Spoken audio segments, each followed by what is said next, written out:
This video will show the steps involved in adding warehouses and shipping methods.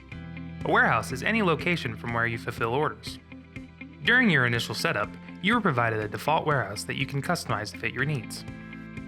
If you're doing fulfillment both in-house and with a logistics provider, then you'll need to set up two different warehouses with different ship method configurations.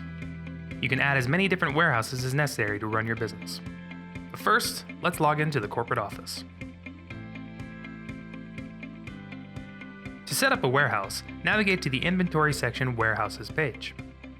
Your configured warehouses will display in a table where they can be edited or removed.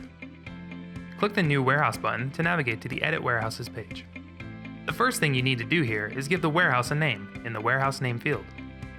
Next, select the countries in which the warehouse will be available. If you want to do all your fulfillment in-house, then select None in the Logistics Provider dropdown. If you are using a third-party logistics provider, then you'll need to set it up. Navigate to the Administration Advanced Settings page. Click the 3PL tab, select the 3PL option from the dropdown, and then add your credentials to the options form. Back in the Edit Warehouses page, verify that the 3PL setting matches the 3PL you have set up.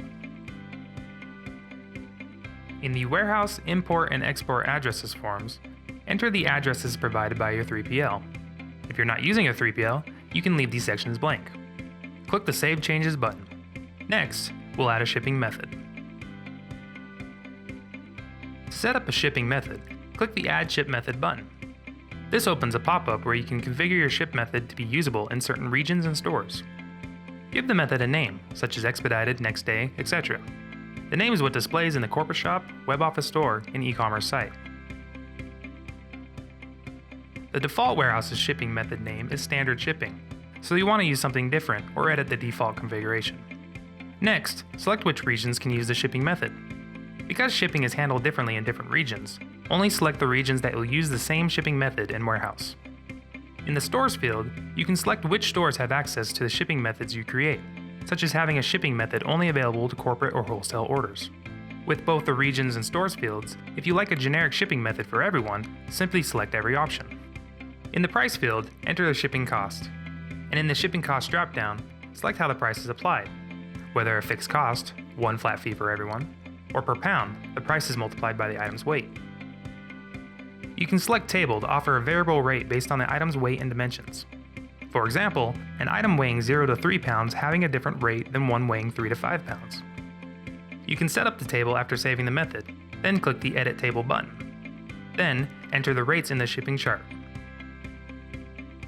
Select Logistics Provider to have your 3PL handle the shipping calculations. If you are using a 3PL, enter the provided code in the 3PL code field. Click the Save Method button. As you can see, the shipping method has been added to the warehouse. You can edit and remove the method by clicking the appropriate buttons. Click the Save Changes button once again. The shipping methods will now appear in the checkout pages of the various stores. In the corporate shop, the shipping methods appear in a dropdown. In the e-commerce site, they show up in a list under Choose a Shipping Speed.